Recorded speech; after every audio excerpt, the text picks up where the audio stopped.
It seems that you've been living two lives.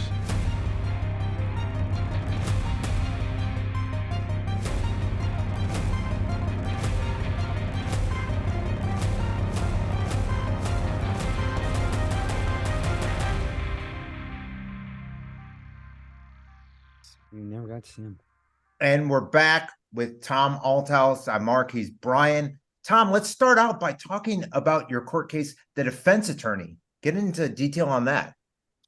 Great question. What they did was they had two defense attorneys lined up who were deeply connected, like the art of war. They were deeply connected to the whole subject, so they kept it a small circle. So you had Linda Burrows from Warner Brothers, who's a transgender firm, Caldwell, Leslie, and Proctor. Transgender firm, of course, right, to throw it. And then you've got representing the Wachowskis, Joel Silver, and Warner Brothers. Then you have Tony Rankin, who I've shown you before. Tony Rankin is the one that has the ineligible to practice law, right? This ineligible to practice law, right? So he was ineligible to practice law since 1990, and this is 2009, right? So you got that going on. And so Tony Rankin on Hawaii, suspended license, ineligible to practice law, is classmates with Linda Burrow. Classmates with Linda Burrow from University of Berkeley's law school, right? And that's suspended license. He claims he meets her in Disney World before we even talked about a case, and that she's going to represent Warner Brothers, and they met at Disney World, and he was there on a weekend doing two big cases in California. Really? When you're ineligible to practice law and you picked a weekend to fly out and come back? And then he comes back with a whole new staff from Warner Brothers, a whole new staff, secretaries, associate, and gets rid of his person named Drummond or Draper, gets rid of his partner on a weekend, all on a weekend when he gets in to handle our case. Does that make sense? It's like how that conversation started in Disney World. Why is Linda Burrow at Disney World? Just needed a weekend break, runs into Rankin and says, by the way, I'm going to be handling the case with Warner Brothers on you. And they haven't even announced a case yet. Talk about setting up. Why were they at Disney World? Because Mike Lang and Michael Eisner were arranging it, right? They were arranging it at Disney World.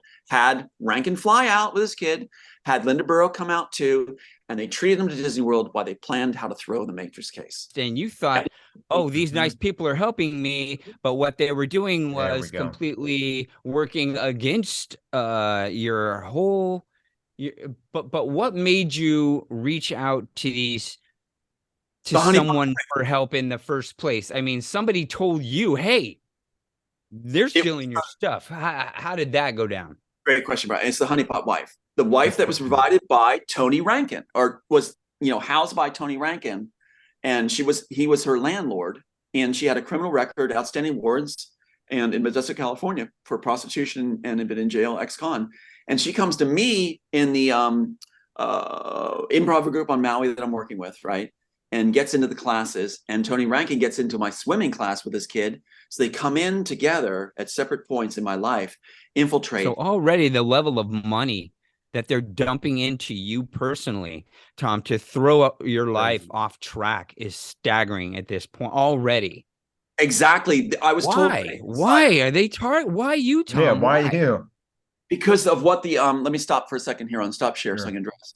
Because the work, they are bragging. They bragged, and we got things on tape with their people bragging. They said it's worth $1.2 billion.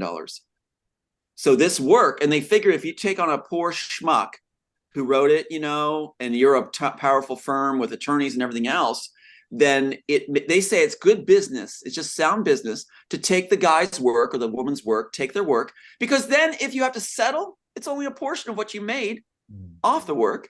And if he survives the court process, what you throw at him, then it's only a drop in the bucket for what you got off it. It's just good business to take the work. They, with limitless lawyers that they're already paying anyway all day, they have nothing better to do than attack you and try to get that away from. Now, that was beautifully said, and that makes a lot of sense right there. Hold on. They saw that script and said, this is really, really good. Right, absolutely. Someone's banging at my door trying to open the lock. Oh, hold on. Yeah, someone's banging on my door and trying to open the lock right now. So that's wild. I mean, I am telling you, not to sidetrack you, but just that's what's going on right now. So I'm getting some weird stuff where people will start to try to open the lock at night and, flash the lights on the cars and stuff like this and things like that. And also there's something going on real quick, not to sidetrack too much. Yeah. Take your time. No, Yeah, you're good. I think all this content can be heard, but what we're going to do is spread this only in certain places, Yeah. Only in certain places where people appreciate it. Right. No, I'm with you. This is gold to me. Okay, well then look at this. Watch this. This is really wild. So this banging and then trying to open the door just now. They were trying to wiggle the lock open just now. So I got up. I won't leave an interview, but I did. Fucking hell. Isn't that crazy? And they're very upset. And so what you get right now is I've got this special power of attorney from a CIA operative named who worked on the Washington, D.C. for the CIA doing research on sonic weaponry. Wow. And so here she is. She comes to me and didn't tell me about that at first and says she wants to be my power of attorney. In this document, it says that she would then handle Aiden and my intellectual property, have decisions on it. She would be able to determine my or Aiden's mental competency. Isn't that crazy? Wow. And so I didn't know this was there, and it was in my stuff as I was looking for this one group in London, and I'm like, oh my God, that's how they start my dad to death, right? So they would just take my property. So we are now tomorrow setting up a family that's going to be my power of attorney that's going to destroy that CIA tactic. Now back to the documents. Now I would like to ask. Now that script is huge. It's locked with bolts. It's got a gold seal and it's got the stamp of the notary, and that is hard to contest. The second thing would be the fact that look at this. Go ahead, De Laurentiis never changed the original name. That document, where's that? Okay, is there a document? To show you something. Look at the PAU number. See the PAU number there? Oh yeah, right there. What does that mean? That's why it's not a forgery too. The PAU number is what anybody can look up and get this piece right here. Oh, okay. It's like something in like the copy or the patent office or something like that, or whatever they call. That's right. So there's and then this lady right here, the address and everything. See if she exists. Yeah. She exists. Why would I put something on there? And why would I forge her signature? And why would I go try to make a gold stamp? You know how hard that would be. No way. Yeah. I'd have to be a pretty amazing. What do the words on that seal actually say? Can you read those to us? What do they say around there? I can go to share screen and see if I can find the one. Let me go to share screen and I'll let you see it yourself. So if we go to share, how can people verify that the name The Immortals is still actually the original copywritten name of the piece? Here. Okay, let me bounce around. So this is the court case stuff. It's like Minority Report here. I'm like Tom Cruise bouncing things around. All right, you have to multitask and think in layers. That's the only way this can get done. Can you see it okay? Oh yeah, it's perfect. All right, you see Assassins? Yeah. By Larry Wachowski. Assassins. And De Laurentiis? Yeah, there it is. There he is, Paradise Films. There. So he that's a production company he owns? Yes. Paradise Films. So there's Assassins, and there's the date. The date that it was entered was 1993, November 1993, right? Is when they enter it at the Copyright Office. And that's why it says that. So 11/3/1993 is when it goes in. All right. So that's when it's at the Copyright Office, and that's them working together. Now, what's going on is that's their first film, not Matrix. And they are putting this forward together. Now, they were not selected to take this science project, as they called it, yet. So that's why the next thing I'm going to show you is kind of alarming. Okay, here we go. Let's put it side by side. We have Paradise Films, De Laurentiis Productions, Ad Zone Company, Extra, more important to them. 2 companies exist now. 2 more on there, and it's under. Is it under Assassins? No, it's under Immortals. Oh man! Wow. So here we have a match. They're so dumb. I know, because where's the Wachowskis on Immortals? They didn't copyright Matrix. You know why? It's very important. Why? They didn't copyright Matrix because the Wachowskis weren't given the work yet to pick one of the titles to make it Matrix. Okay. So he copyrights the original works. He copyrights the original work that he's stealing. Immortals. He copyrights the Immortals. Because when these go, Wachowskis, when they get it, they pick Matrix at the time they get it in 96. See? So here you go. So now watch what happens when I show up. You see, we all see that Wachowskis are not on this. They weren't picked. That's why Joel Silver had to give the Wachowskis the audition piece Bound, where they named my grandmother, his main character, Violet, so that they can prove they can direct. Remember the article I told you about in 95 where they said they failed as writers? They'd have to direct to save themselves. Otherwise, they have to leave Hollywood, pack their bags. Okay. So they're not given the work. They failed. And what did they fail on? Assassins. They had to bring another writer in to finish Assassins. So that's why they're all angry at Warner Bros. And went all the way to the Office Writers Guild to get their name off the project. They said, you can't. So Joel Silver gives them the science project. And keep in mind, one more time, Joel Silver entered the Immortals into the storyboard or story department's data bank in 1994. He claims the Wachowskis first showed him in 1995. So Joel Silver also submits without the Wachowskis because they failed as writers. This is 93. They failed as writers on this project. So in 94, Joel Silver throws his arms up and submits it without them. They're off the menu. So then Dino Laurentiis gets the copyright without them after Joel Silver enters it in the story department database. And then what happens is after the fact, when I show up in Hollywood, Dino Laurentiis runs for the hills. In 1996, July 1996, this is just like a year later, I show up in Hollywood to resubmit to Diane Bellis at the story department. And what does Dino Laurentiis do? Can you see Dino Laurentiis? His name is totally gone. He runs for the hills. It's gone. He does is he puts it in name. These investment firms now claim they created the work. Anybody catching on?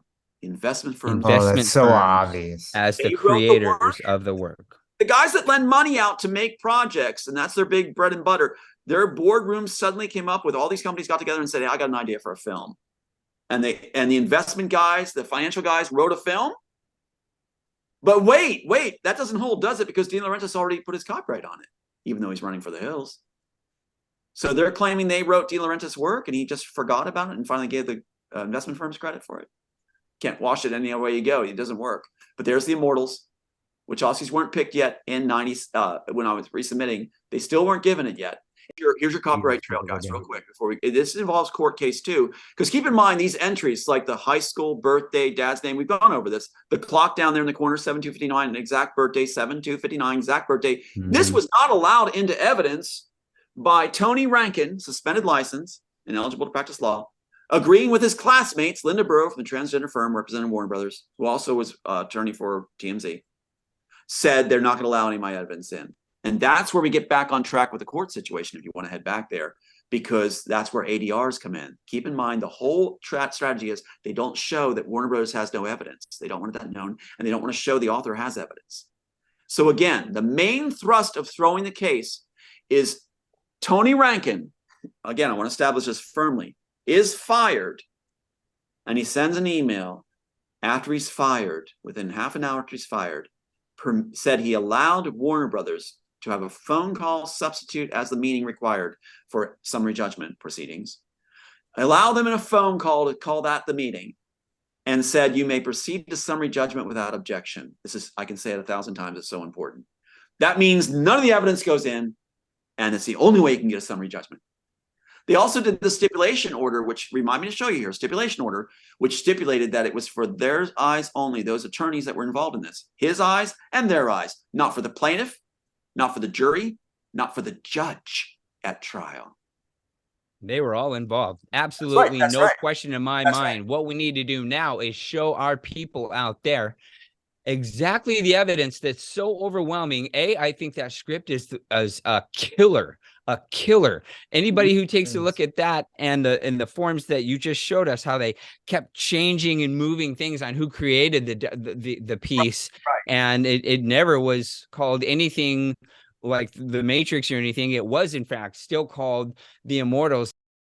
So this is what the banks look like, the investment firms that took the work. I want to show you how they're in France and elsewhere, but I want to show you how big these guys are. This is the ones Wow. that created our story, that they created my work. Do you see the money involved in these buildings? Here's Credit Linus. Looks like Versailles. Yeah. Isn't this something? In fact, it is in France, the one. Isn't that something? Credit Lionel. So this is the group that claims they wrote the Matrix story. The Immortals. These guys. So let me show you right now the ADR situation, and then we'll go, because I promised you I'd show you these documents. So these are important. ADR is alternative dispute resolution, right? You're supposed to, according to California law, both sides are supposed to lay their evidence on the table and decide if they can come to a settlement so that it saves the courts and the public and everything, taxpayers' money. You know, everybody wins in the end, basically, and you get a peaceful resolution, right? So what do?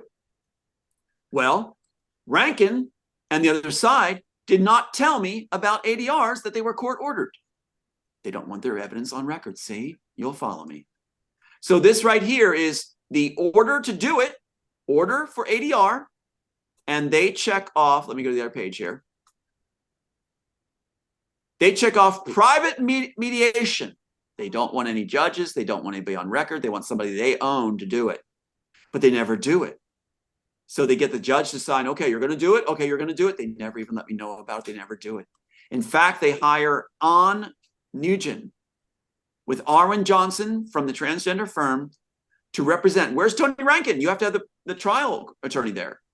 But this person I never meet, I'm never told about, is a friend of that Warner Brothers group that comes in and says she's representing me.